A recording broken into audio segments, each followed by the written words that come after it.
ठिकाणी तुम्ही निर्माण करणार आहात. कुठल्याही तीर्थक्षेत्राला आर्यवर्तातल्या जाण्याची गरज नाही. प्रत्येक खांब हे कारखंडीचं एक शक्तिपीठ ठरणार आहे. एक पाय डोकं चालवलं असेल तर डोकं आहे म्हणूनच कारखंडी दिली आहे.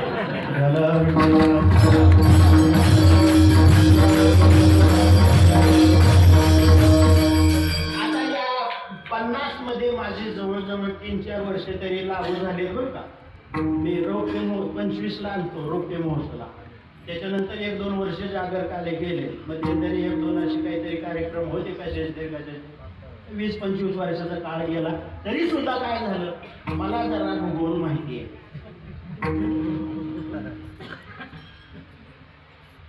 धाडसानं पाऊल टाकणारी तुम्ही लोक, शेतीत काबाड कष्ट करणारी, शिकलेली मुंबई पुण्याला जाऊन सर्व्हिस करणारी, कितीही हिंडली बाहेर तरी हनुमंतरायांच्या जवळ येऊन प्रत्येक जण नतमस्तक होतो. हे या गारखिंडीच्या मातीचं वैशिष्ट्य आहे.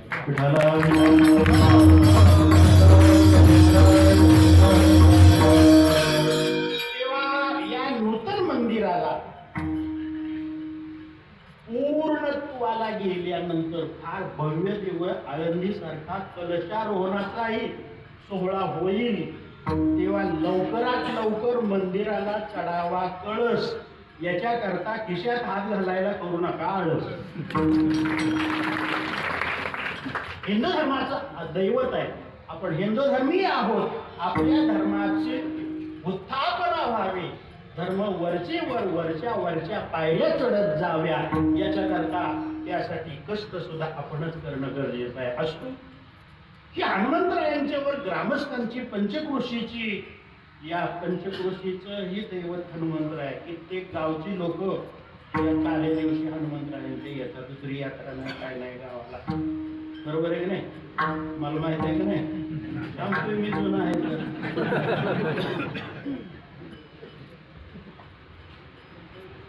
हनुमंतराय. या हनुमंतरायांच्यावरती तुमची असणारी निष्ठा, जगद्गुरु तुकाराम महाराजांचा हा निष्ठा सांगणाराच अभंग सेवेला निवडलेला आहे.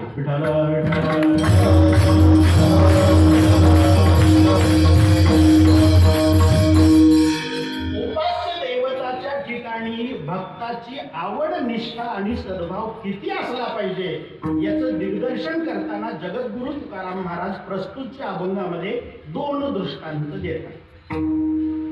अभंगाची तुमच्याशी ओळख. 2 दृष्टांतांनी महाराज तुमच्या समोर हे मांडताय त्यांचा विचार. इकडे उपास्य दैवत जे तुम्ही निवडले असेल ना, त्या उपास्य दैवताच्या ठिकाणी तुमची निष्ठा किती असली पाहिजे, तुम्हाला ते किती आवडलं पाहिजे, आणि तुमचा सद्भाव त्या दैवताच्या चरणाशी किती असला पाहिजे, तो किती जोपासला पाहिजे हे तुम्हाला कळावं. याकरता महाराज म्हणतात मी 2 दृष्टांत तुमच्या समोर देऊ. या अभंगाची झाली ओळख.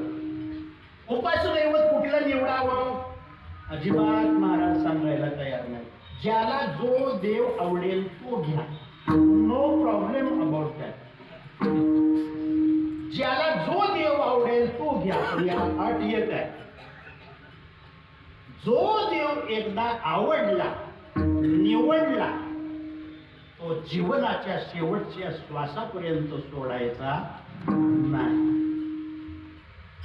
उपास्य दैवत कुठलाही निवडा ना, काय हरकत आहे त्या.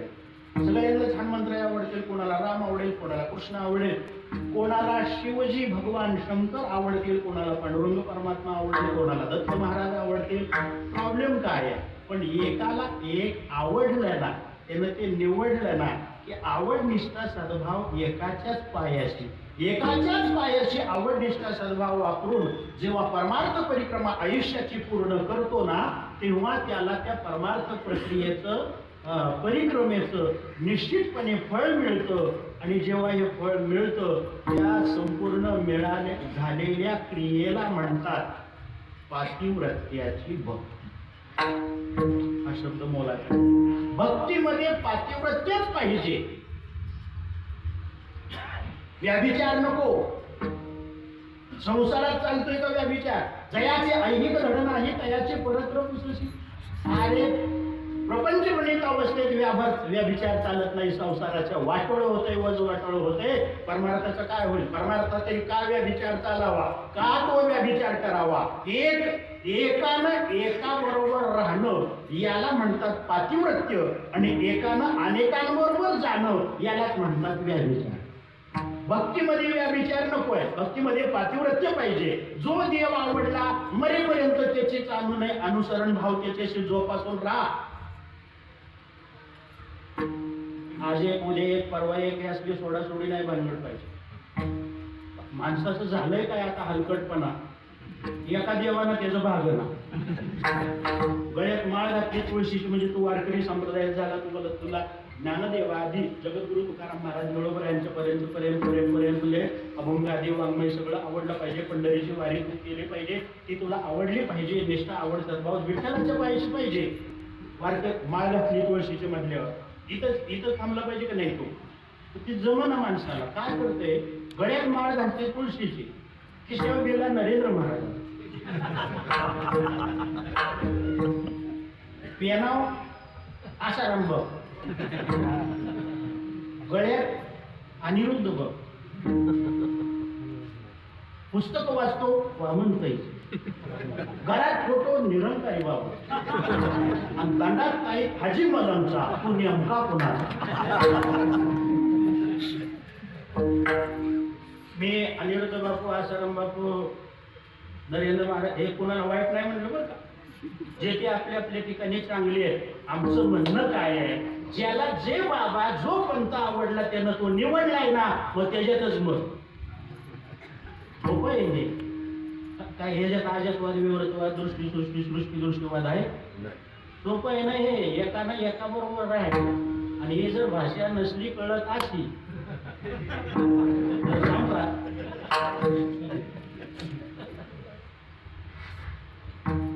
एकानं एका बरोबरच काशी करा.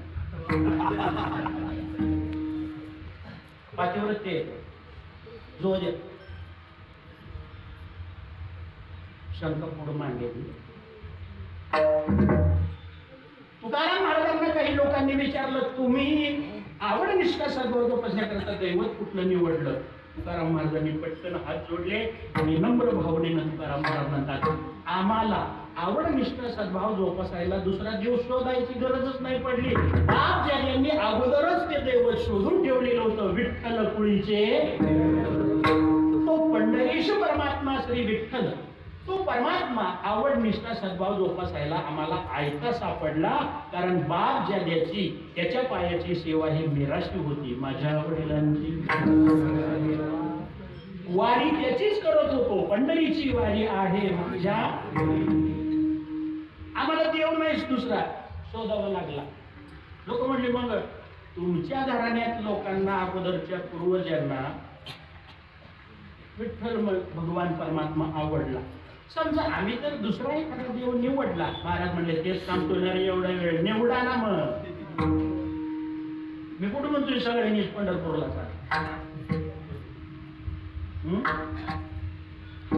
टँकरचं पाणी पुरायला, गॅसच्या टाक्या भेटना, मोकळा बाजार चालल्यामुळं. मोकळा बाजार हे कमी झाला पाहिजे.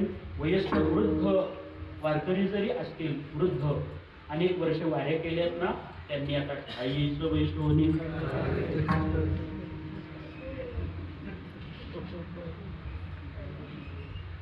ट्रकात बसून वारी मेली गाणार वाजवणारी चालू करून सगळ्यात आधी पोचणार. बिना कामा धामाचं बाकीच्यांना म्हणणार, आम्हाला खाली घ्या. काय तुला तांदळातला खाडा काढायचं कळतंय का? लसूण सोलायचं जमतंय का? कांदा कापतो का? मोठं कापतो? आईचं वैष्णवी तुकाराम महाराजांनी तरी ऐका ना. रगीलपणा कशाला करता?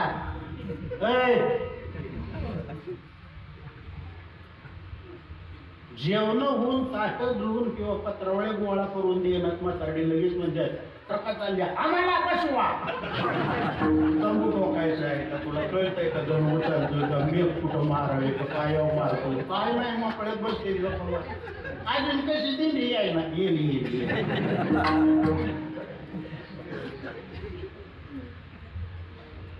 आणि ही पकवजाला पाऊस आला तर छत्री तारांबळ होती विचारित पण वाजत होते. गायक मंडळी गात गात चालत्यात. ऊन असो पाऊस असो धावपळ असो किंवा एकाच जागेला 2.5-3 तास थांबणं असो कंटाळा आहे का यांना. आणि ट्रकमध्ये बसलेले आहे त्यांनी मग आता खाली चालणाऱ्याने जास्त वजन करावं का ट्रकात आहे ते गेलेल्याने करावं जास्त सांगू. ट्रकमध्ये बसलेले करते का बघितलं का तुम्ही करते. प्रकार चालू झाल्या एक म्हातारडं दुसऱ्या म्हातारडीला म्हणतो तुमची सून कशी आहे. तशीच तिची आहे तिनं हाकालले तिला तुझी तिनं हाकाललाय तुला.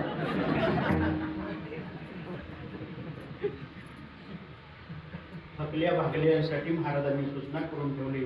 तुळशीचा वाटा गाठून हाजीपाठ करत जा बाबांनो. गावातल्या देवळाकडे सुद्धा येत जाऊ नका. धडपडताल पडताल आणि तरी जुळतंय बॉल गेला आणि खूप गेला.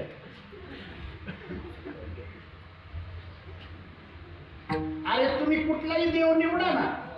लोक म्हणले ठीक आहे मग आम्ही आमच्या ठिकाणचा एखादा देव निवडणार. आवड निष्ठा सद्भाव त्याच्या पायाशी जोपासणार. प्रॉब्लेम काय आहे भारत म्हणजे अजिबात नाही. कुठं सुटा जा त्या देवाला गाठा. पण गडीनं एक करा 5-25 वर्ष त्याच्या वाऱ्या करा. 5-25 वर्ष त्याची सेवा करा. त्याला धुवा त्याला निवृत्त दाखवा. पण 5-25 वर्षानं गडे एका प्रश्नाचं उत्तर मला द्यायला यायचं.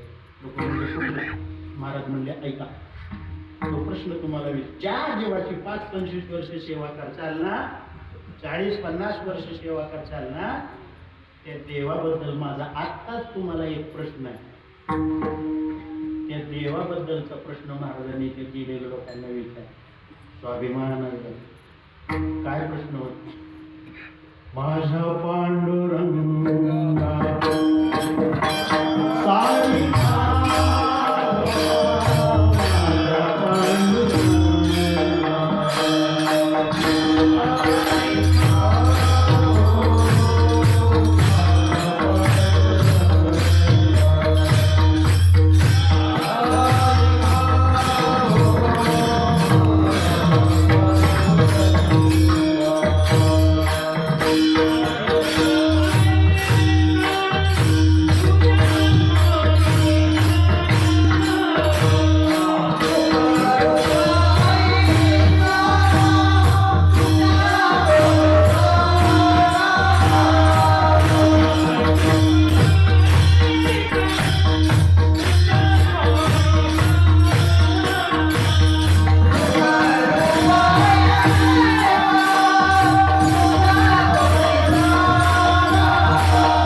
माझ्या पांडुरंगासारखा म्हणताना छातीला हात लावला ना.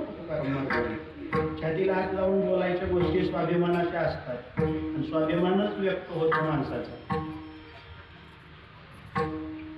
कालच 80वा स्वातंत्र्य दिन भारत देशाचा आपण साजरा केला.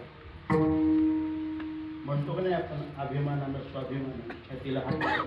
भारत माझा देश, माझ्या वडिलांची मिरासी घरी, पंढरीची वारी आहे माझ्या घरी. तसं माझ्या पांडुरंगा सारी खाते जायचं ना. जा देव गाठा भेटा करा काय त्याला करायचंय तुम्हाला सेवा ती करा.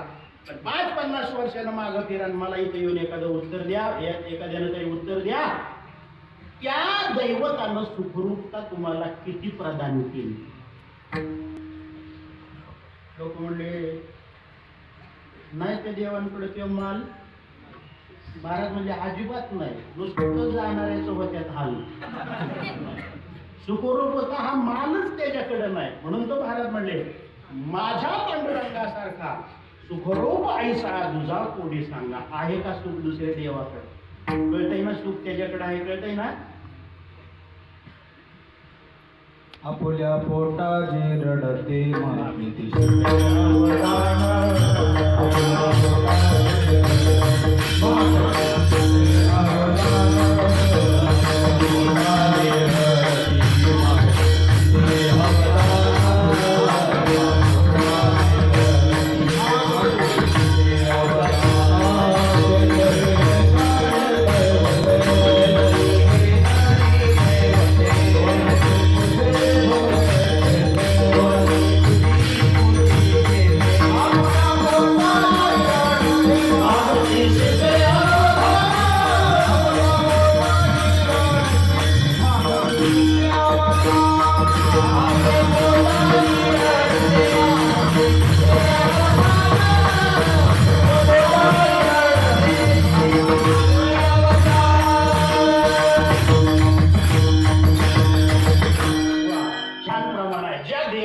स्वतःच्या हिमतीवर भागत नाही ते दुसऱ्याचं काय भागवेल?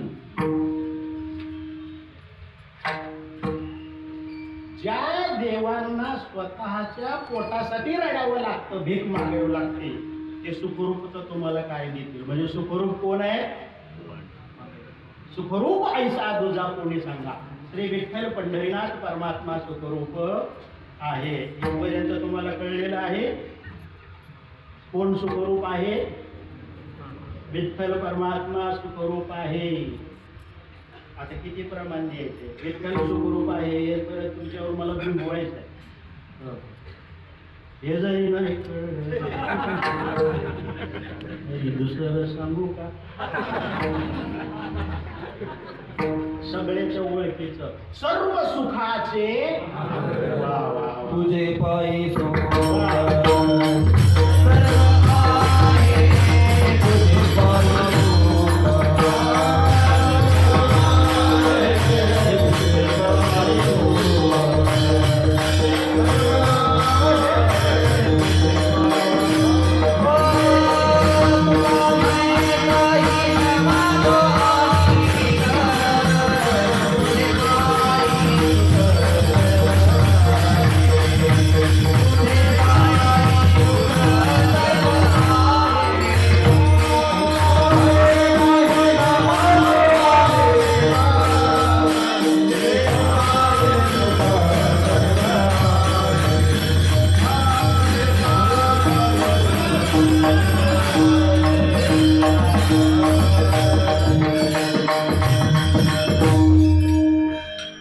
तुझे पायी सुख सर्व आहे. आता हे तरी कळलेलं आहे. म्हणजे मगाशी जे मी म्हटलं ना, हे जरी नाही कळलं, आता हे तिसरं झालं. दुसरं सर्व सुखाची आगार मी सांगितलं आणि रात्रीच कीर्तन झालं ना.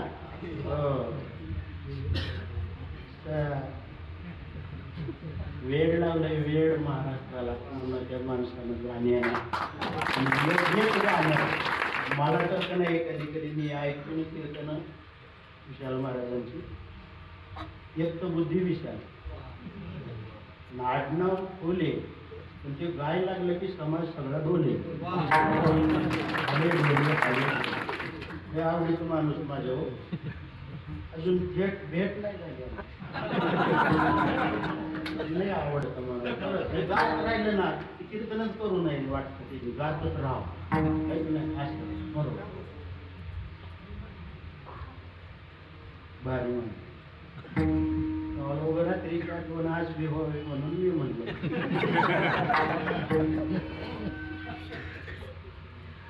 छान आणि रिअल म्हणून असं काय काय लय आपल्या गाठीची.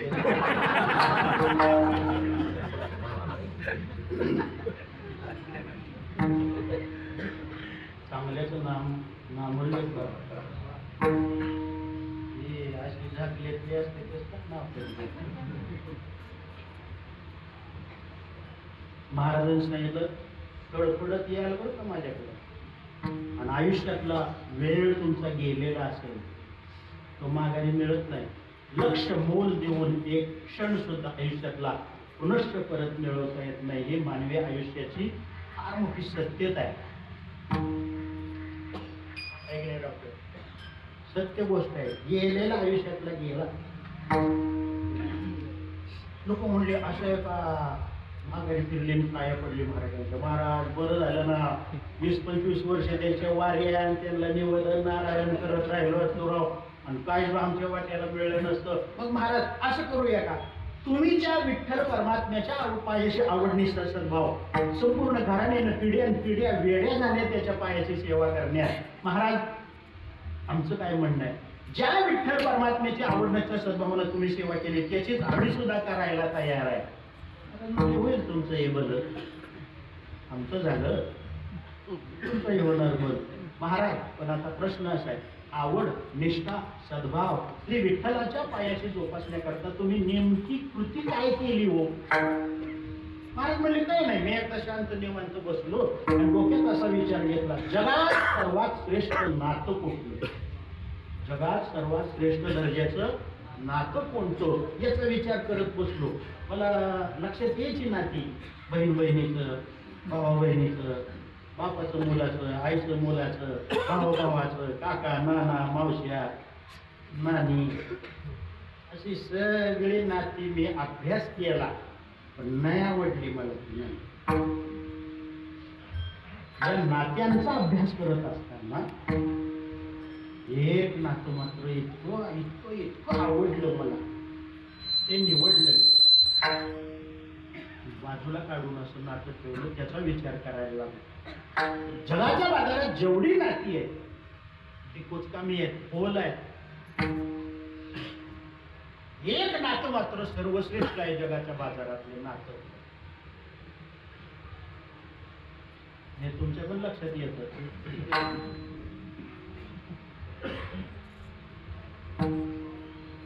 बहीण भावाचं, भावा भावाचं,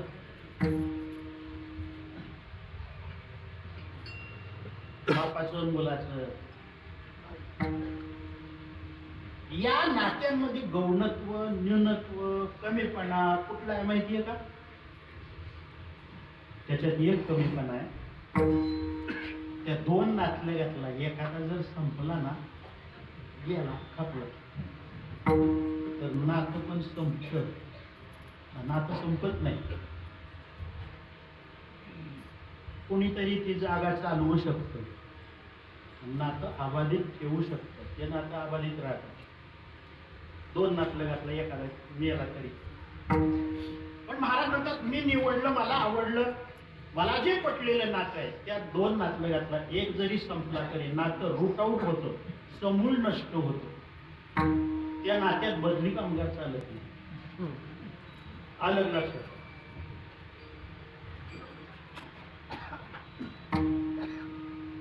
बरं, नाही कळलं तर ऐका. गावाच्या बाहेर एकाचा बंगला, मैलभर लांब गावाच्या बाहेर बंगला, त्यात राहत होता माणूस. त्याची आई जी होती ती वारली. झालं काय,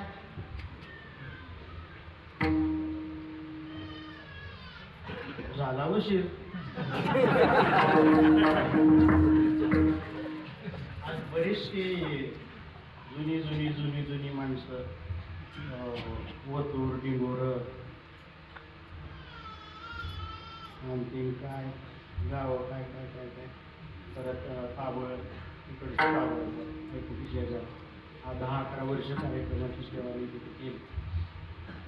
बरीचशी आले लोक, अजूनही असतील गाव वगैरे.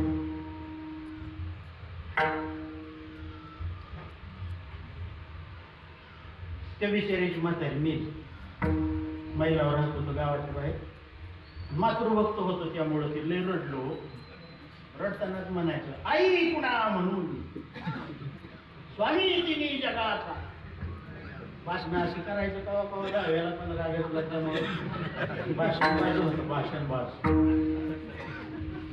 फुकटची गावाला ग्रंथालय आहेत ना, त्यात जाऊन कादंबऱ्या वाचलेल्यातलं असलं बोलायचं. स्वामी तिने जगाचा आई विना विकार. आई कुणा म्हणून मी माझी जन्मदात्री आई गेली. लोक याची समजून सांगायचे बाबा 92ची होती काय आता गेली जाऊ दे. नाही नाही आई कुठं आहे. मी आई कुणाला म्हणू. माया नावाचा सागर प्रेम नावाचा समुद्र माझ्यासाठी या जगातला आटून गेला. सगळं कादंबरीत वाचलेलं आहे. म्हातारी बोंबलून बोंबलून मेली पाणी दे मला. तो समुद्र आटून गेला. म्हातारी गेले नाही यायचे. 4-5 दिवस जेवलं ना. 4-5 दिवस जेवलं नाही. गावात बातमी पसरली अमक्या अमकीची आई मेली. ते 5 दिवस झालं अजून जेवणा त्यानं अन्नाचा घास नाही घेतला. सगळीकडे चर्चा झाली. मग काय झालं माहितीये का, त्या गावातल्या त्याच्या मातुश्रीच्या त्याच्या आईच्या वयाच्या हे बोलणं जरा मी प्रांश बरं का, जरा वेगळा अर्थ निघतो. त्याच्या आईच्या वयाच्या याला झटका देऊन चालत नाही. नाही कळलं तेवढंच बघायचं.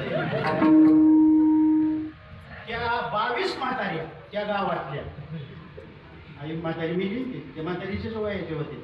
22 म्हाताऱ्या गावातनं गेल्या. शिष्टमंडळच भेटीला जणू काहीतरी गेलं. सगळ्या त्याची अशा एकीनं दुसरीला धरलेला, दुसरीनं तिसरीला धरलेला साईड पट्टी, प्रत्येकीच्या हातात काठी धरलेली साईड पट्टी गाठले त्याला जाऊन. रोडच बंगला, बंगल्याच्या बाहेर तो वस्त्रीला पोतोडे टाकलेला असं टेकून बसलेला. त्या म्हातारड्या कशा तरी वटा चढल्या आणि त्याच्या बशी गेल्या. एक म्हातारी म्हणायची बाबा गेली तुझी म्हातारी, काय करतो तुझी म्हातारी, तुझी आई आम्ही सगळंच नांदायला आलेल्या बाबा. 1948 सालीची लग्न आमची बाबा. तुझी आई पंचमीची गाणी बिणी ज्यादा म्हणायची पण बरोबर नव्हती का, चांगली होती बिचारी आणि गेली आता देवाला प्रिय झाली. जेव बाबा जेव बाबा. एक म्हातारी पाठीवर हात फिरायची जेव बाबा जेव बाबा. ते म्हणायचे नको बाबा नको बाबा, माझी आई गेली माझी आई गेली. अरे बाळा जेव बाबा. एक म्हातारी आपलं लाडानं पुढं सरकायची, त्याच्या गालावर हात फिरवायचे. गालावर हात फिरले होते त्याच्या अंगावर काटा यायचा, खर खर खर खर आवाज यायचा गालावर. तो काय 17-18चा मऊ माल आहे का, खरभरीत हाताचं तळवं सगळं खर खर खरा वाजायचं. नको नको नको नको अरे जेव बाबा जेव बाबा. आणि तुझी आई गेली बिचाऱ्या, देवाचा कॉल आला तिला. आम्हाला बी कधी कधी मिस कॉल येतो. चक्कर येऊन पडलं नाही. हा पोरं कारण्याला नाही, कुठं आळेपाट्याला नाही, तिथं जाऊन मिस कॉल काढून आणते. म्हणजे एखादा तरी आम्हाला डायरेक्ट कॉल येणारच आहे, आम्ही बी जाणारच आहे ना. जेवणार जेवणार जेवणार म्हटलं नाही जेवणार नाही जेवणार. ते म्हणले ये नाही असं काय करतो. म्हणजे आई कुठे आहे मला. ते म्हातारे म्हणले बाळ अरे एक आई तुझी वारली होती आमच्याच वयाची, आमचीच मैत्री. जाऊ दे ती काही माघारी येणार नाही. तू उपाशी जरी राहून उपोषण करून जरी मेला तर ती आई काही माघारी येणार नाही. देव काही पार्सल माघारी देत नसतो. तुला एवढं कसं कळलं बावळा का, इतक्या 22 जणी आम्ही आलोय ना, त्यातल्या कोणाला मी आई म्हण नाही तर सगळ्या जणीला म्हण चालतंय.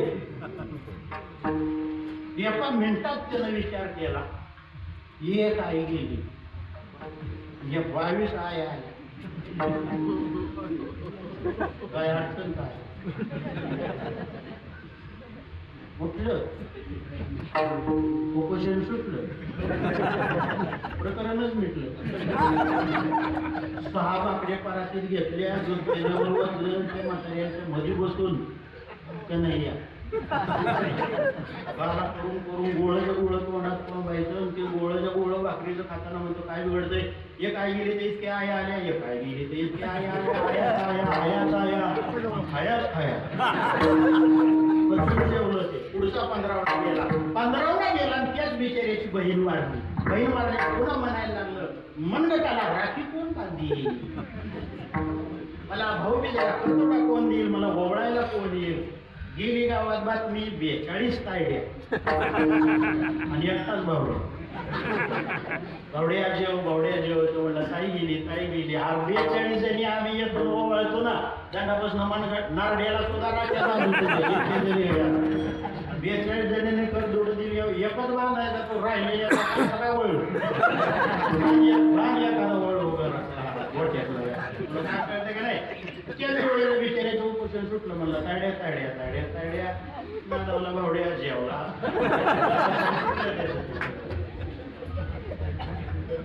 एकच महिना गेला त्या बिचाऱ्याची बायको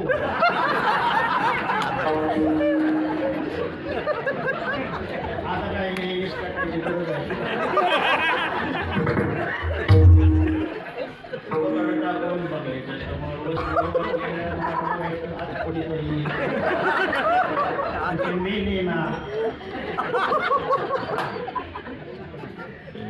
वाट बघून 9व्या दिवशी बसल्या जागेवर मेलं जागा चालवाय कुणी नाही महाराज वेडे उत्तर देतो लोकांनी प्रश्न विचारला होता आवडनिष्ठा स्वभाव श्री विठ्ठलाच्या पायाशी बसण्याकरता तुम्ही नेमकी काय कृती केली महाराज म्हणतात नात्यांचं अनालिसिस केलं पृथक्करण केलं त्याच्या डीप मध्ये उतरलो आणि सर्वश्रेष्ठ नातं शोधून काढलं आणि तुमचा जो प्रश्न आहे ना श्री विठ्ठलाच्या पायाशी आवडनिष्ठा स्वभाव जोपासण्याकरता काय केलं बाबांनो नात्यांचं परिशीलन केल्यानंतर सर्वश्रेष्ठ जगातलं नातं जर कुठलं असेल तर ते पती पत्नीत्वाचं नातं आहे ती आवड ती निष्ठा आणि तो सद्भाव त्याच्या पायाशी जोपासण्याकरता हे जगाच्या भागातलं सर्वश्रेष्ठ नातं आम्ही त्या देवाबरोबर जोडलं अभंगाचं पहिलं चरण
पती परमेश्वर मानला आणि आम्ही भूमिका कुठली घेतली त्याच्या पतिव्रता पत्नीची दुसरी पत्नी नाही दुसरी पत्नी वेगळी आणि पतिव्रता वेगळी कोणी म्हणे त्याच्यात काय अंतर आहे का नगर पुण्यापेक्षा लय आहे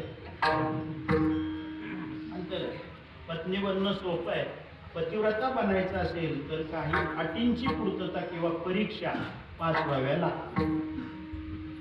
पतिव्रता व्हायचं, पत्नीलाच पतिव्रता होता येतं, पण पत्नी सोपी क्रिया आहे बनणं. मुलगा बघायला येतो, पसंती होती, इकडचं नाही इकडं नाही तर तिकडं कुठंतरी लग्न होतं, झाली ती पत्नी. देवब्राह्मणाच्या साक्षीनं मणी मंगळसूत्र, ते होमाच्या फेऱ्या, झालं लग्न. ती मुलगी आता पत्नी बनली, पण पतिव्रता नाही. पतिव्रता बनायचं असेल तर अटी आहे.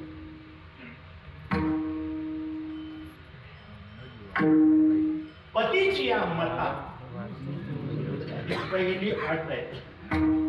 म्हणजे त्या पत्नीनं, लग्न होऊन घरी आले त्या पत्नीनं आपल्या पती परमेश्वराच्या मतांचं अनुकरण करायचं. त्याच्या मतानुसार जगणं, वागणं, चालणं, बोलणं, राहणं, दिसणं सगळं पतीला जसं आवडतंय तसं तिनं करावं. याला म्हणतात पतीची या मता. आता किती जण महिला सहमत आहेत या मता?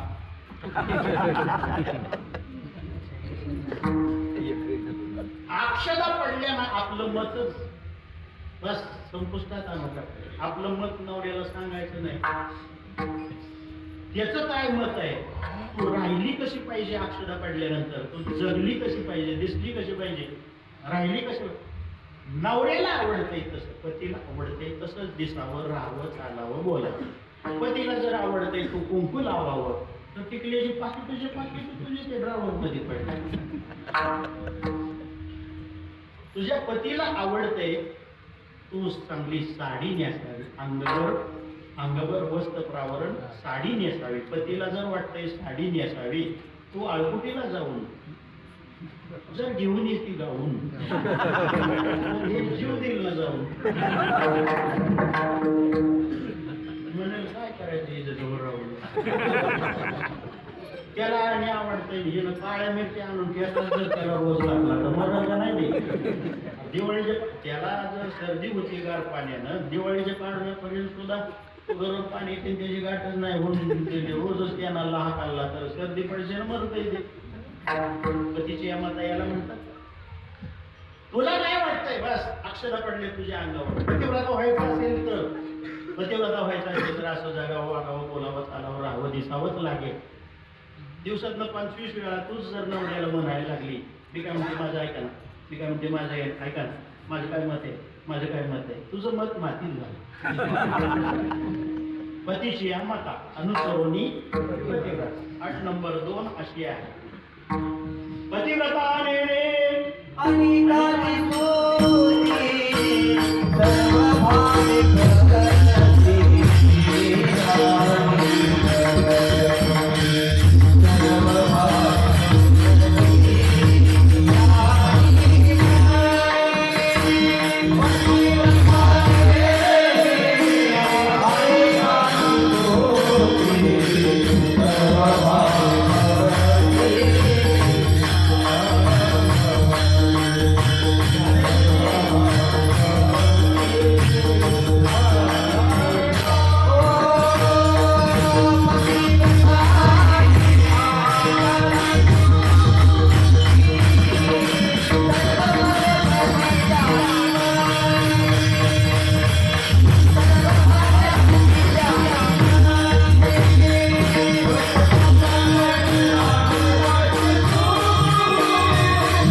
याचा अर्थ काय? पतिव्रता स्त्रीनं दुसऱ्याच्या नवऱ्याची स्तुती करू नये. दुसरीचा जो असतो ना शेजाऱ्याचा, गावातलीचा, तिच्या नवऱ्याची स्तुती पतिव्रता स्त्रीनं करू नये. कोणी करत असेल तर ऐकायला सुद्धा तिथं थांबायचं. अवघड आहे का नाही? कुठं मी पळतंय जिकडं बघत असेल. स्वाभिमान नावाची काही चीज आहे की नाही? ज्याचं आहे त्याचंच खाना, ज्याचं आहे त्याचंच गाणं. 17 जणांचं कशाला पाहिजे?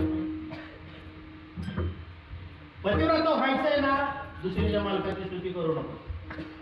कोणी करत असेल तर थांबू नको तिथं ते ऐकाय. तो तर करणंच नाही.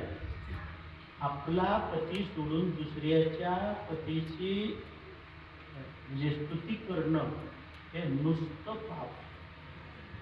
आणि ती स्तुती त्याच्याच तोंडावर म्हणजे पतीच्याच तोंडावर करणं हे महापाप. करतेच ना, लई जणी करते. आपल्याच नवऱ्याच्या तोंडावर शेजारणीच्या नवऱ्याचं कौतुक. तुला काय आपले तो घाल. दिवसातनं 12 वेळा नवऱ्यालाच म्हणते, तुम्हाला काही कळतच नाही, तुम्ही निवड बाबतच, तुम्हाला काही आकलच नाही, शेजारच्या पिंटूचे पप्पा किती चांगले आहेत, तुला घेणं काय. 50 वेळा बोंबायचे दिवसात, पिंटूचा पप्पा, पिंटूचा पप्पा, पिंटूचा पप्पा. तुझ्या वाट्याला आलेला आपा तू बघ ना, पिंटूच्या पप्पाचं घेणं काय.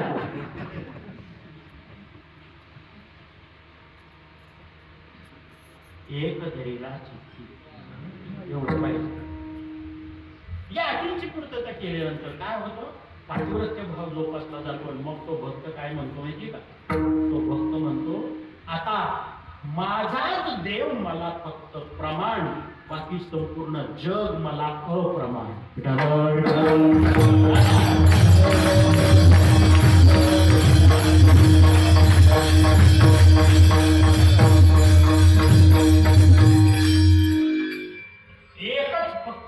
धरला ना तोच प्रमाण, बाकी जग अप्रमाण. आणि ते पतिव्रतीचं लक्षणच आहे.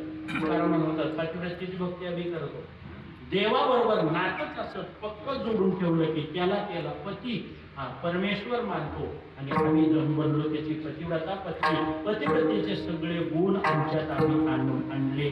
आमच्या आवडीची भक्ती नाही करत बसलो. म्हणून ही जी थोर भक्ती अभंग आहे ना, त्या हेचीला इतका मोठा बॅकग्राऊंड आहे मागचा.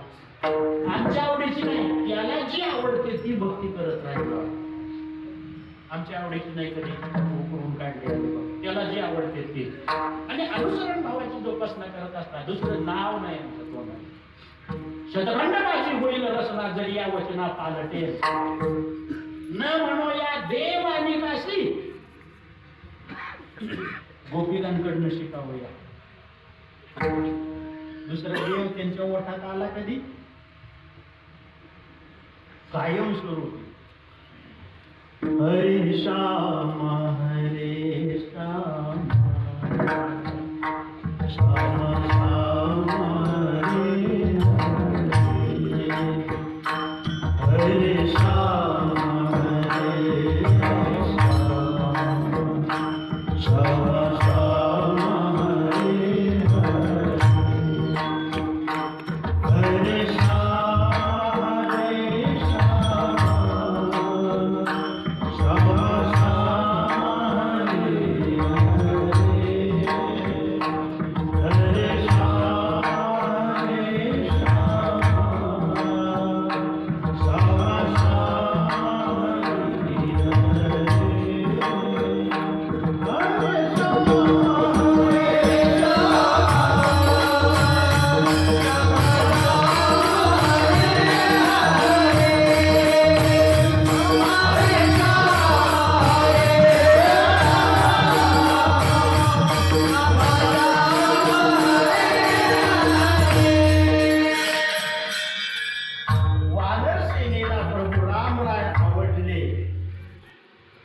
दुसऱ्या देवाचं नाव, ही आवड, हा सद्भाव, ही त्या उपास्य दैवताच्या पायाशी असणारी निष्ठा आहे. वानर सेना. हरे राम हरे राम हरे राम हरे राम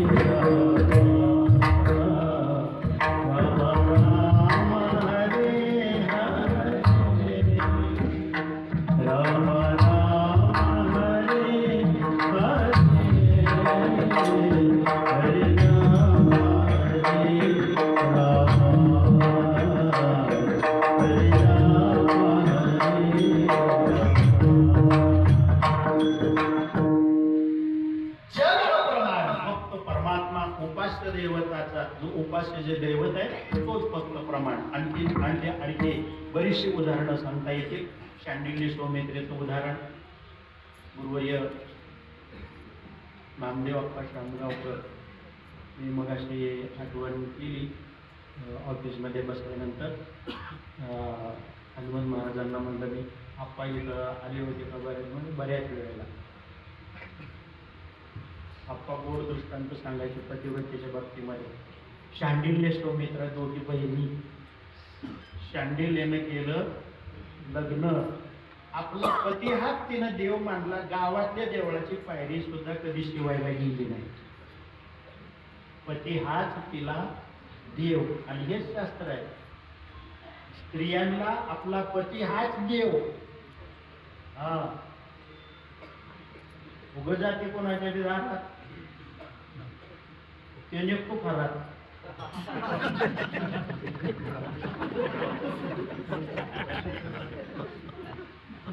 जोरात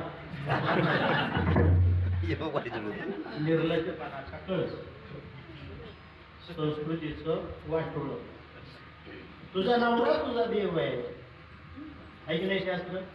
पतीला तिचा पती हाच तिचा देव असतो. फक्त थोडस भान ठेवायचा भाग असतो. पती हा देव असतो, पण देवाच्या तोंडाचा वास येत नसतो. ज्याच्या तोंडाचा वास येत असतो तो तुझा देव नसतो, त्याला धोकायचा असतो.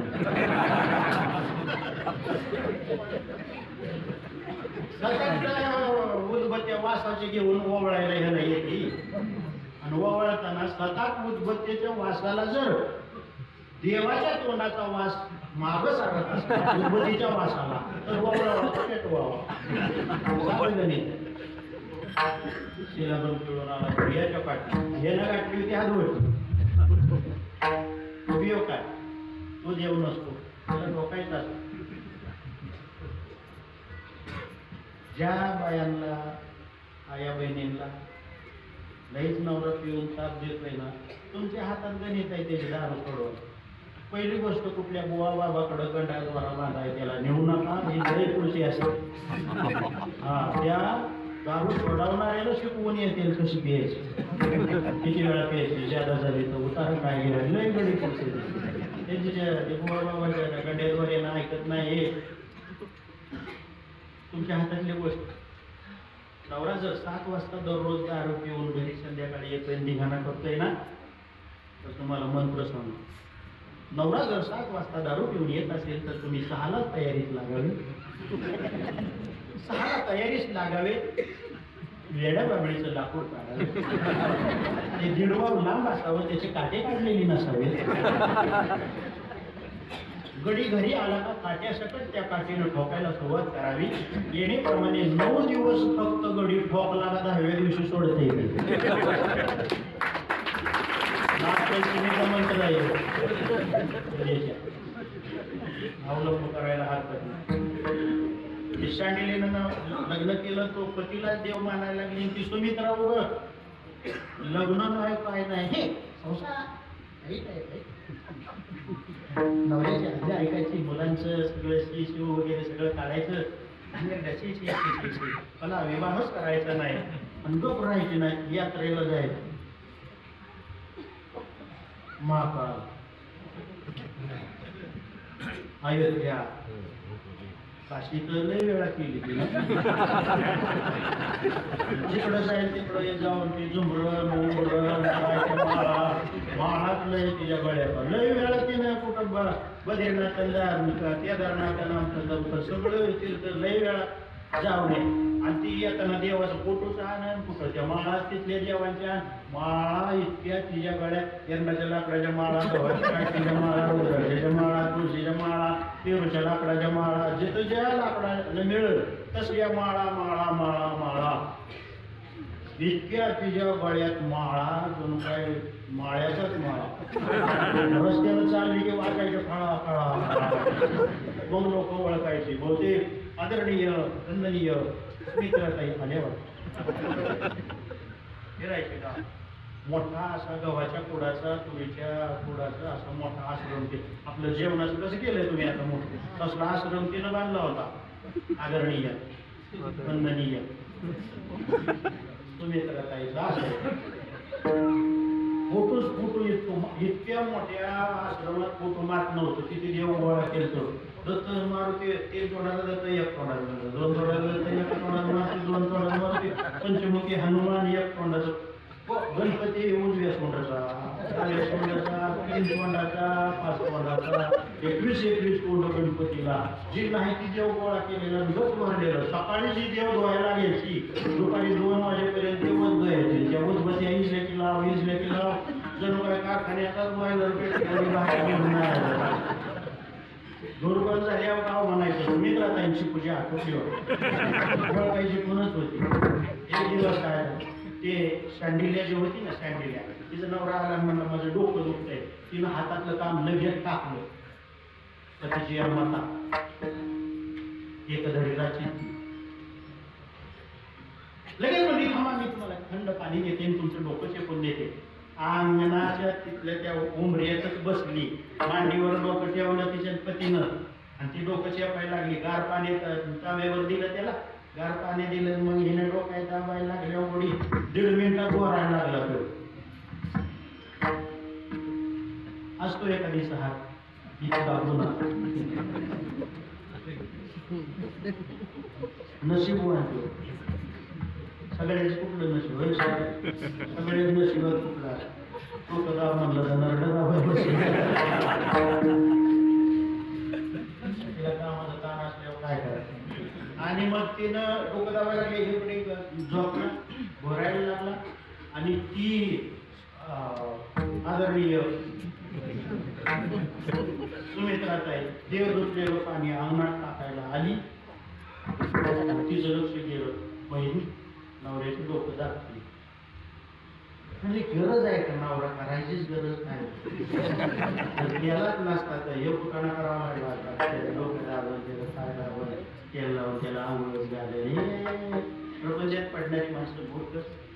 ते पाणी टाकता टाकता त्याचं वर लक्ष गेलं तर त्या शँडिल्याचा वारा मागच्या बाजूनं जळत जळत आला. कधी भेटला होता तिला माहिती.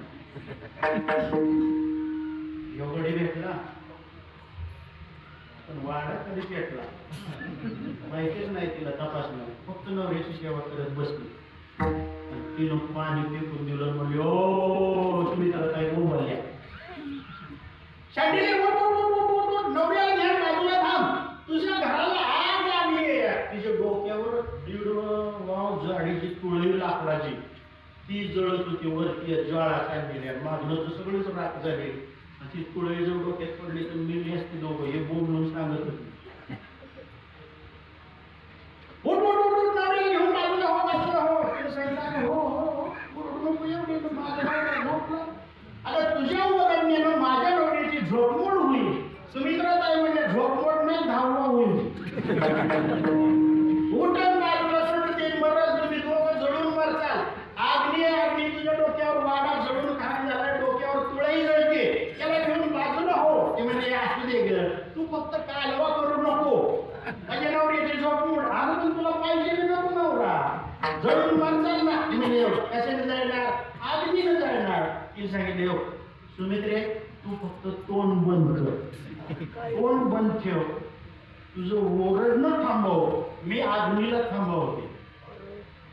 सुमित्रेला कोण बरं वाटलं इतकं पाठपाठांतर मी केलं.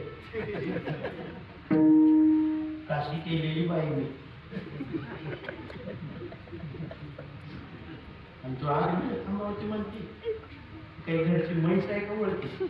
अरे म्हणले माग वळून अग्नी जळून मरचा, लाडा देऊ नको. मोठ्या नवऱ्याला घेऊन बाहेर हो. ती सांगितलं तू खरंच सांगते, तुला तू गप बस. मग ती सुमित्रा बिचारीला भेटली. त्या सुमित्राने ते ताईने सांगितलं थांबव, अग्नी थांबवून टाको.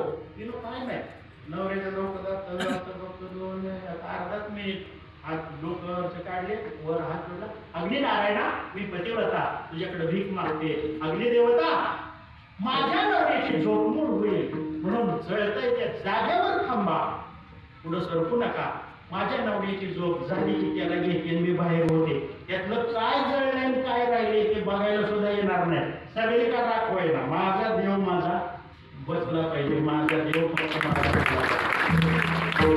आणि ते हे खरं सांगते लाडात येऊ नको, आगडी कुठं थांबतो का? ती म्हणजे बघ ना उडत तुमचा. आणि सुमित्रा ताईने बघितलं तो वरती आगडी थांबल्या, जागेवर थांबल्या. सुमित्रा ताई म्हणले हो अग्नी थांबला, अग्नी थांबला. पावर आहे पतिव्रतेची. प्रेमी पतिव्रता आहे क्या? आपल्याला ते टमटम रिक्षा थांबवणं आपल्या कसली बाबळ करते दुसरी कोंबडी सुद्धा ऐकतो ना. दळण जर दळायला घेतलं नाही ते गड काढायला दुपार बसून कोंबडी खाऊन जाते. हे पावर आपल्या पतिव्रते. कोंबडी मारती टोच्या घावाला खाते खाते खाते म्हणजे पोट भरलेली कोंबडी नाही वाट्यावर नको आपले पतिव्रतेला वापरा दाखवते का? पावर ऑफ पतिव्रता आपल्या आग्नी थांबला. हे बघतच राहील. थोड्या वेळानं तो जागा होण्यासारखी हालचाल झाली.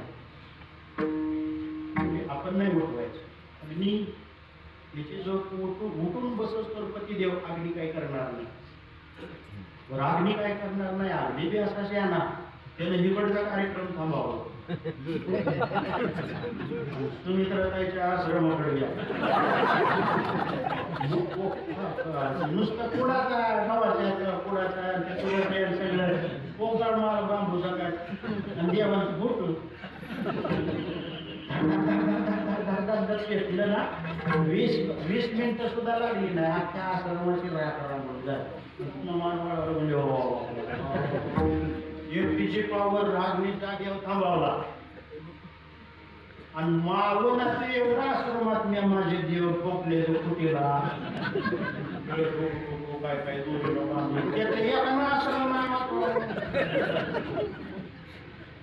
सगळी राख खेळत झाल्यावर तिला एक मोठी टमाट्यातली काठी काढलेली पांढुजी ती राख देश कडे धुली असेल.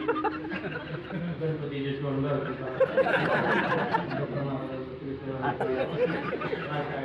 काय नाही सगळं सोडून गेलं. मग ही गडी इकडं जागा झाला. आणि ती बायकोनच सांगितलं स्टँडीला सांगितलं पतिदेव आपण जरा बाहेर शेतामध्ये आंब्याच्या झाडाखाली जाऊया का? की म्हणून हे काय होते आपले घर पेटले तुमची झोप होईल तरी मी थांबवले. त्यानं हा म्हणून वर बसून बघितलं ना तिच्या आधी पळालं ते जाऊन म्हणला आजा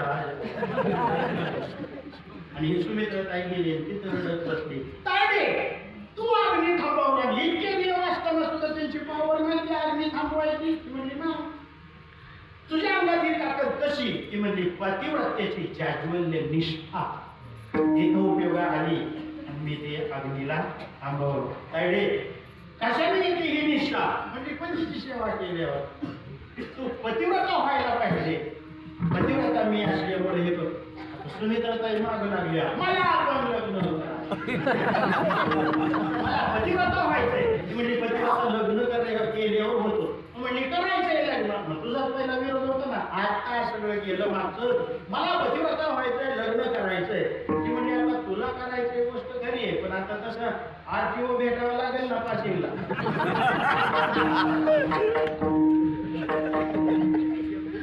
MS 20, 22, 23, 24 RTO भेटतो त्याला.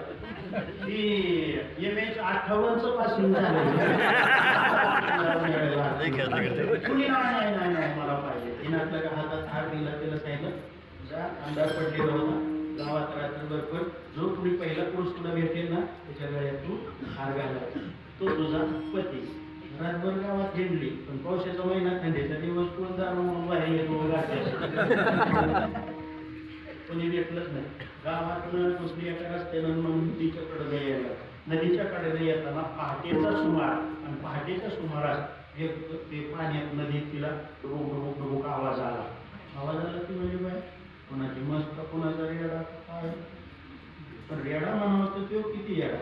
त्याचं कोणी गारागार पाण्यात जाईल आणि कोण असलं असं पण तिने डोळ्याला कान दिला तो माणूसच दिसला. भेटेल त्याच्या गळ्यात हार घालायचा तो तुझा पती. मी जशी माझ्या पतीच्या देवासारखी सेवा करते तशी तू पण करायची सांगून ठेवले. आता तिला तो दिसला. आता ती केस अशी होती त्याला दिवसा कोणी नदीकडेच येऊन देत नव्हतं. आता पायाची बोटं जडलेली, पायाची बोटं जडलेली आणि ते नाकाचा शेंडा राहिला नव्हता. ते महारोगी होतं, महारोगी. दिवसा आलं तरी माणसं दगड आणून लावायच्या. महिन्यातनं कधीतरी ती अर्ध्या रात्रीचं जाऊन आपलं पटकीनं आंघोळ करून पुन्हा जायचं झाड झोडपात लपायला. ती नेमकं त्या दिवशी तिच्या तावडे सापडलं. तिनं तिला करून गेली. तिला तो दिसला म्हणली बाई एवढ्या अंधारचं इतक्या थंडी गाठ्याचं कोण बरं स्नान करते. महिन्यातनं विचारा आम्ही रांगोळीला आलं त्यात बी ही काल ऐकली होती पिसळलं ना पाण्यातनं. ते पाण्यातनंच बोंबललं म्हणा महिन्यानं आलो म्हणे कोणी आवाज आहे बा आवाज की दुनिया. बाहेर आलं वाईट बोलते आलं का पटकीनं तिनं गळ्यातला हार घातला आणि चटकीनं त्याच्या पाया पडले. म्हणजे आजपासून तुम्ही माझे पती देव, मी तुमची पतिव्रता पत्नी बनणार आहे, तुम्ही माझे पतिराज. मेहरबानी त्याला अटॅक नाही आला. असलं प्रकरण घडलं. उचलून डोक्यावर तिनं घरी आणलं.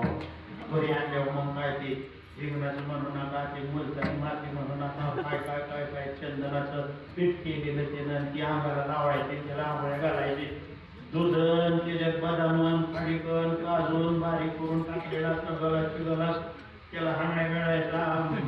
त्या मनुका भरपूर टाकलेला शिरा, 3 टाइम जेवण.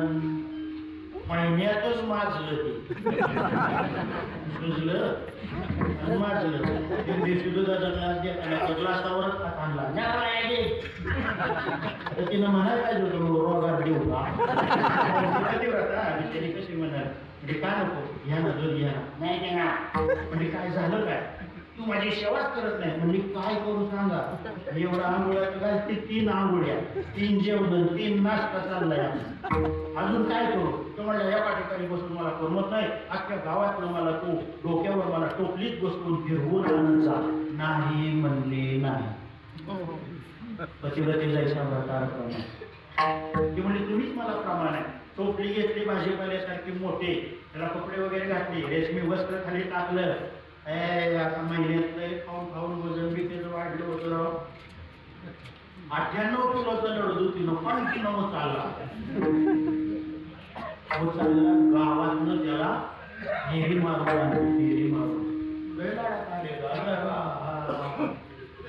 बघायचं सगळीकडं मजा वाटायची. आणि ह्याच्या कामाच्या दारावर रोज फिरवायला लागलेलो. काय काय नवरं ती प्रदक्षिणा ती रस्त्याला आली की नाही डोक्यावर घेऊन नवऱ्याला काय काय नवरं बायकाला लाग मारायचं इकडे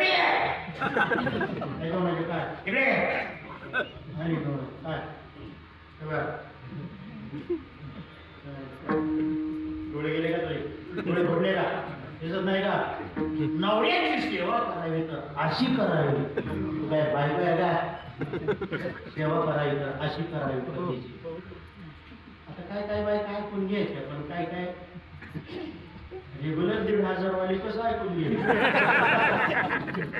केवायसी सुद्धा दिसत आहे ती कशाला ऐकून घ्यायची. रेग्युलर नवऱ्यालाच बोलायचं किंवा म्हणजे काय म्हणणं काय म्हणलं अशी तुला सेवा करता येईल का. म्हणजे काय करीन ना मी पण ती भांडळ काय आहे माहिती आहे का. त्याच्या हाता पायाला नाही ती बोलत त्याला नाही चालायला येत. त्याला झालाय महारोग. तुमचं तसं झालं.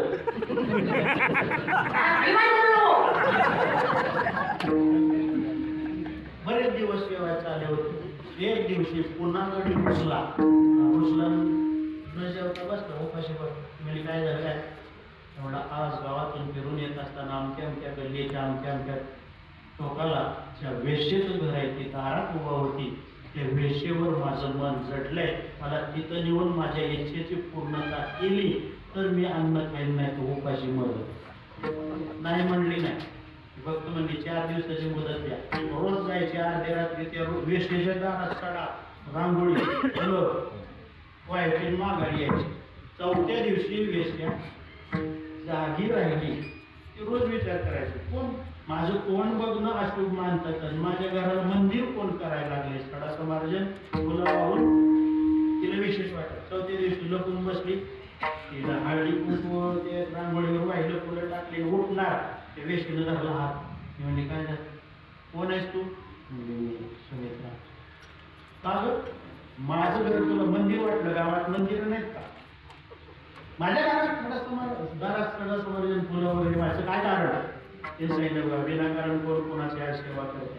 माझ्या नवऱ्याची अशी इच्छा झाली पण मी आपला बारकाईने विचार केला तुमच्याकडे नवऱ्याला घेऊन यायचंय पण अगोदर करावी सेवा आणि मग तुमच्याकडे मागावा मेवा. त्या वेश्येला तिचा विचार पटला. हात टाकली तिच्या पाठीवर. माझ्या धाकट्या वहिनीसारखी तू आहेस. कधी आणते नवऱ्याला माझ्याकडून तिला आनंद वाटतो. आजच आण पण फक्त अर्ध्या रात्री आण. माझे बी मेरे भी इज्जत का सवाल है. माझ्याकडे कमी एक फोन जाते याच्यावर नाही जाणार जाती ती देवळाकडे चालल्या सगळं नजर माझ्याकडे. किती वेळा मला असं वाटतं हे वागणं बरं नव्हतं पण कुणाला सांगावं. माझ्यावर लक्ष लय जणांचं अर्ध्या रात्री घेऊन ये म्हणजे आजच रात्री गेले नवऱ्याला सांगितलं आज अर्ध्या रात्री मी तुम्हाला वेशेकडे नेणार डबल जेवण मग चांगली कपडे अर्ध्या रात्री तिनं घातले डोक्यावर घेतला. जाताना काय झालं होतं अंधार नदीच्या कडेनं जावं तिला गावातनं चौकशी करते म्हणून नदीच्या कडेने येत असताना त्या मांडवी ऋषींना सुळावरती गेलं. तो सूळ पोटातनं गेलेला आणि याच्या काय होतं वरती असेल त्याचा लागला धक्का लागल्यामुळं सूळ ते शरीर गरगर फिरलं इतका सूळ पोटातनं आणखी उभर गेला. लाखो विंचू चावल्याच्या वेदना त्या बिचाऱ्याला झाल्या आणि त्याने ही पुढे गेली. हिला काय माहिती डोक्यावर वरच्या हात लागलाय गेली पुढे 2-4 कासरे. तर मागणं ऋषींचं शरीर फिरता फिरता थांबल्यानंतर त्यांनी शाप दिला ज्यानं तुम्ही मला आता माझ्या नशिबाचा खेळ माझ्या नशिबाचा भोग मी भोगतच होतो पण ज्यांना धक्का देऊन आणखी हातवर पोटातून सूळ वरती यायला भाग पाडला अशी मला वेदना ज्यानं दिल्या ना उद्याचा सूर्य उगवल्याबरोबर मरून पडेल. 2-4 कासरे गेलेली तिनं पटकीनं ते शब्द ऐकले की ते टोपली खाली ठेवली. तिने विचार केला माझा हात नाही लागला पण नवऱ्याचा लागलाय का म्हणून त्याला चेक करावा म्हणून तिने विचारलं होय हो आता अर्ध्या मिनिटापूर्वी तुमचा धक्का कोणाला लागला तर त्यानं धक्का लागलेलं त्याला कळलं होतं आणि शाप बी त्यानं ऐकला होता. ती म्हणजे तुमचा कोणाला आता धक्का लागला का म्हणलं हा आता मी मागणं मी आहे शाप दिला बाबांनी मुली तेच कोण आहे बघून येते मी आता थांबा. माघारी गेली अंधूर प्रकाश विचारलं कोण आहात आपण कधी सांगितलं मांडवी ऋषी आहे. ऋषी मग तुमची बुद्धी अशी कशी दिसत असतं तर मी 4 कासरे लांब गेली असती तुम्हाला धक्का कसा लागू दिला असता. अजाणतेपणे माझ्या नवऱ्याला तुम्हाला धक्का लागला अंधार गडद आहे इथं अजाणतेपणे घडलेला हा गुन्हा आहे. एवढी कठोर शिक्षा उद्या सूर्यकुंडवर माझा नवरा मरे उशाप द्या हिशापवाणी माघारी घ्या. ऋषीने सांगितलं कोण तू दिला शाप दिला शब्द गेला तो गेला. कोण जो असेल धक्का देणारा तो उद्याचा सूर्य उगवला की मरणार मरणार मरणार. ती म्हणजे पुन्हा तुम्हाला सांगते मी पतिव्रता बदल पसरते भीक मागते तुमच्याकडं उशाप द्या माझा नवरा आहे माझ्या पतीचा आणखी स्पर्श तुम्हाला झालाय उशाप द्या. त्यांनी सांगितलं नाही देणार काय करायचं ते कर. ती म्हणली बघतेच सूर्य उगवल्यावर माझा नवरा मरणार हा तुम्ही शाप दिला उद्याचा सूर्यच कसा उगवतो तेच मी बघते आणि आम्ही नवऱ्याच्या टोपल्याजवळ उभं आहे. ती अजून रण्याचा कालवाच केला हे म्हणणं थांबा तुमच्यासाठी काहीतरी करणार. पूर्व दिशेला तोंड केलं पूर्व दिशेला तोंड करून म्हणजे हे सूर्यनारायण आधी नारायणा तू आधी आहेस कळतं तुला सगळं. माझ्या पतीचा धक्का लागला अजाणतेपणे घडलेला गुन्हा आहे. एवढी मोठी शिक्षा उद्या तू उगवल्यावर माझं कुंकू पुसणार आहे. याद रात सूर्यनारायणा उद्या उगवशील तर पूर्व दिशेला कंबरे हात ठेवून अशी रोखून डोळे उभाच राहिली. अर्ध्या रात्रीच्या नंतरचा प्रसंग. पहाटेच्या वेळेला ती दिशा त्या दिवशी लालच नाही झाली. दिशेला लालिमा नाही. सूर्य उगवायला तयार नाही. सूर्यच उगवला नाही. 6 वाजले, 7 वाजले, 8 वाजल्या, 9 वाजल्या. सगळं जग झोपून सजीव सृष्टी अजून निद्रित अवस्थेत स्वर्गात कालवा झाला. स्वर्गात कालवा झाला. सूर्य उगवण्याचं इंद्राध्यक्ष सगळे वर जाऊ काढायला लागलं. असं झालं कसं? सूर्य आजारी पडला की काय?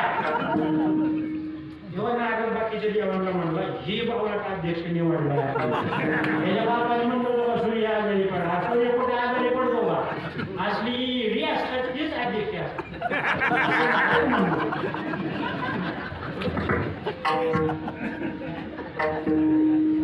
नारदांनी पुन्हा ऐकलं इंद्राचं वाक्य. निदान त्याला काहीतरी काम असेल तर त्याला अर्ज तरी जेवायला हवा होता. कामांनी गेले. नारदांकडे लक्ष केले इंद्राज. नाराजी तुम्ही जाऊन इंद्राला चौकशी करून या.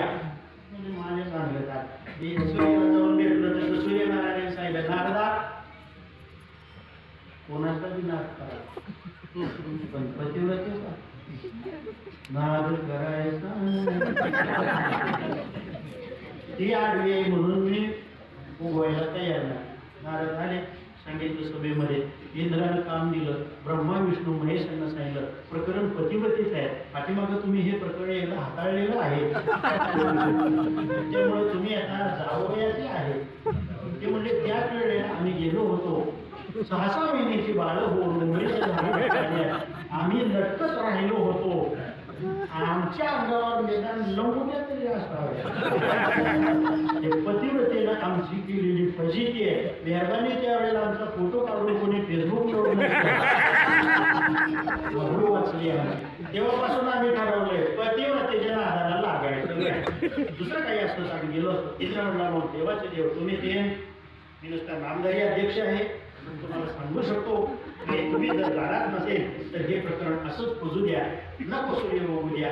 नको झाडाला जगू द्या. नको सजीव सृष्टी जागृत होऊ द्या. राहू द्या पडू द्या.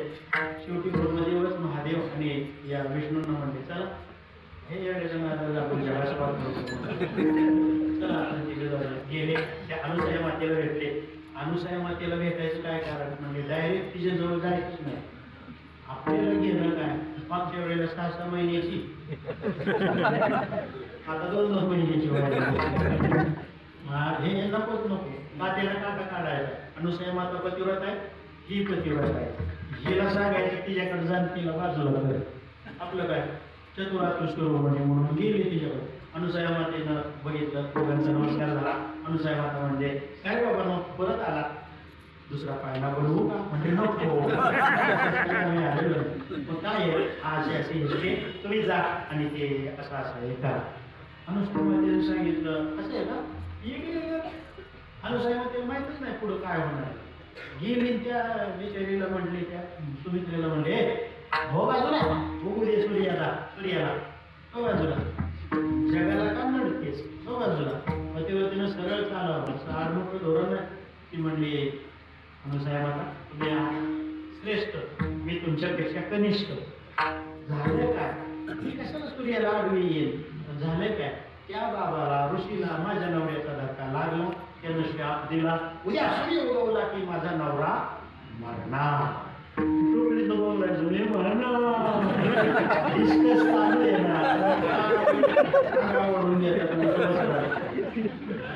चर्चा चालू आहे आता. तुझ्या नावावर मला हिस्टाप त्यांनी दिलाय ते असला कुठं नाही होईल. अगं ते तिघा जणांनी मला असलं काय सांगितलं नाही. मी आता आली गेली अनुसया माता आश्रमात बसलेले तिन्ही देवांना म्हणले शहाण्यानो इतिहासामध्ये प्रॉब्लेम आहे कुठाना आहे मला सांगितलं का तुम्ही. तुम्ही हा आहे कुठाना पण आम्हाला सुटाना ते मस्कटाना पण काय करता काहीतरी आहे. आपण तिचा नवरा मारणार आहे का कुठल्या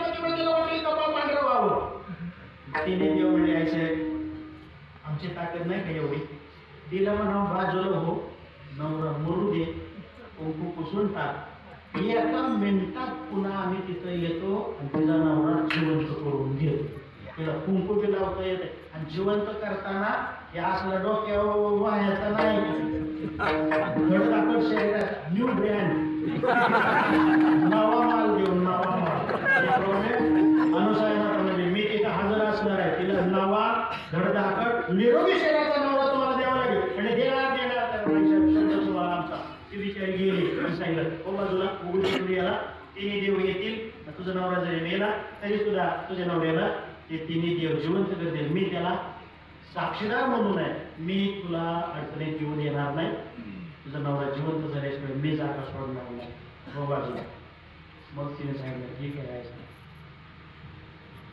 माझा नवरा जिवंत होणार तरी सुद्धा एक अडचण आहे देव येतील आणि माझा नवरा जिवंत करतील पण अडचण आहे अनुसाय काय अडचण आहे आता नवा चांगला धडधाकट मिळणार आहे आणि मी त्याला मी मध्यस्थी आहे त्याला आता काय अडचण आहे म्हणजे अडचण एक अशी आहे मी बाजूला झाली की सूर्यनारायण उगवणार प्रकाश पडला की माझा नवरा मरणार मी गप बसायचं अनुसया मातेकडे वळून की सुमित्रा म्हणजे आई साहेब माझा नवरा सूर्यप्रकाश पडला की मरणार मग देव येणार आणि त्याला जिवंत करणार अडचण काहीच नाही आहे पण मला सांगा माझा नवरा मेल्यावर माझं कपाळ पांढरं होणार आहे ना मला कुंकू लावण्याचा अधिकार राहील का नाही राहणार मग कुंकू लावण्याचा अधिकार जर मला राहणार नाही तर मला वैधव्याचा विटाळ येणार की नाही म्हणजे हा वैधव्याचा विटाळ तुला येणार आहे मग सांगा मेल्यानंतर मला कपाळाचं कुंकू पुसायचंय नवरा जिवंत झाल्यानंतर पुन्हा मला कुंकू लावायचंय एवढ्या मधल्या थोड्या वेळा करता का होईना मी विधवा बनलो आणि वैधव्याचा विटाळ असताना स्त्रियांनी कुंकू लावायचं नाही एवढ्या 4 दिवस वैधव्याचा विटाळ मग सांगा या माझ्या पांढऱ्या कपाळाच्या वैधव्याच्या विटाळाची जबाबदारी कोण घेईल या देवाला विचारून की म्हणजे आता त्यांना काय चल मी तुला जाहीरपणे वचन नाही अभिवचन देते आणि अनुसया मातेनं सुमित्रा देवीला वचन दिलेलं आहे त्या सुमित्रा देवीला हे बघ तुझा जो वैधव्याचा थोडा पांढरा कपाळ ठेवण्याचा जो विटाळ आहे ना तो तुला एकटीला नाही सोसावा लागणार आजच्याच दिवसापासून तुझा तो वैधव्याचा पांढऱ्या कपाळाचा जो विटाळ आहे ना तो माझ्यासह जगात जन्माला येणाऱ्या सगळ्या बहिणींकरता 4-4 दिवसासाठी मी वाटून देते वैधव्याचा विटाळ एकीनं अग्नी थांबवला एकीनं सूर्य थांबवला कशाची महती आहे पातिव्रत्याच्या ज्याज्वल्य पतिनिष्ठेची महती आहे महाराजांना हे केलं आम्ही ठीक आहे महाराज पतिव्रते जैसा व्रतार प्रमाण मांडला जगाला अप्रमाण मांडलं व्रतार सखा नवरा पतिपरमेश्वर पांडुरंगाला मांडलं महाराज आणखी काय उदाहरण द्याल पतिव्रतेचं चांगलं उदाहरण कळलं आम्हाला महाराज म्हणले हो काकागड्या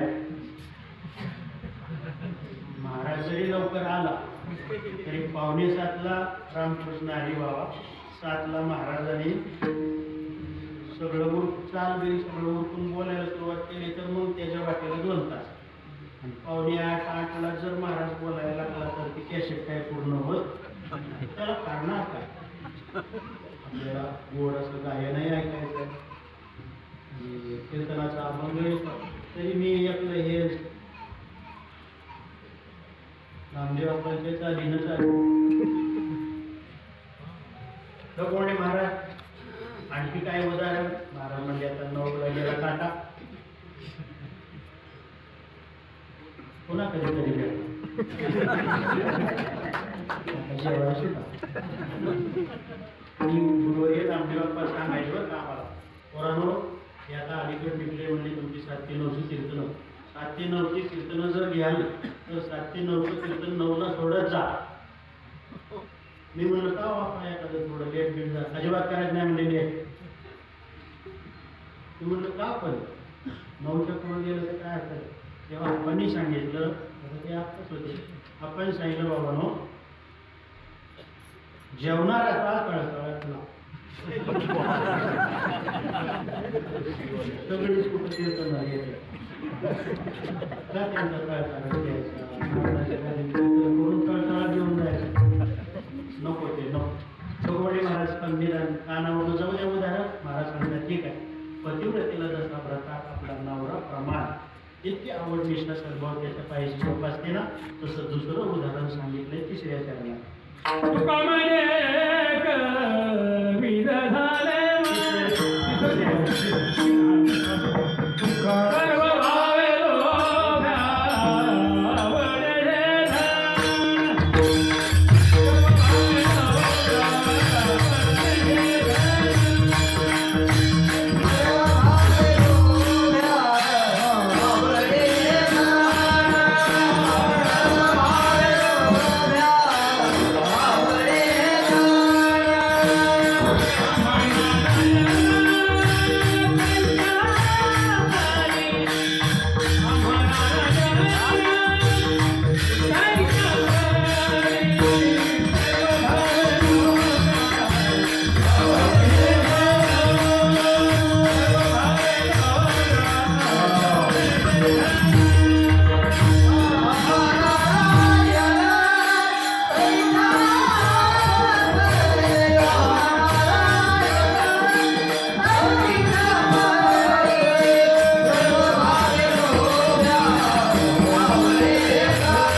पतिव्रतेला पती आवडतो. मला पांडुरंग परमात्मा पतीसारखाच आवडतो. लोभी मनुष्य जो असतो त्या लोभी माणसाला धन आवडतो. का म्हणे धन धनासाठी देते प्राण. धन इतका आवडतो, कोट्याधीश माणूस सुद्धा रस्त्यावर पडलेल्या रुपयाचा टोकरा उचलून घ्यायला वागतो. कोट्याधीश करोडपती असे बांधतात. तेव्हा तो नाही वाटत, त्याला लोभ वापरतो. तुकाराम म्हणतात, लोभ्याला प्राण गेला तरी चालतंय, पण त्याचा लोभ सुटत नाही त्या धनाचा. लोभ्याला लोभ धनाचा, मात्र आम्हाला लोभ देवाच्या नामाचा.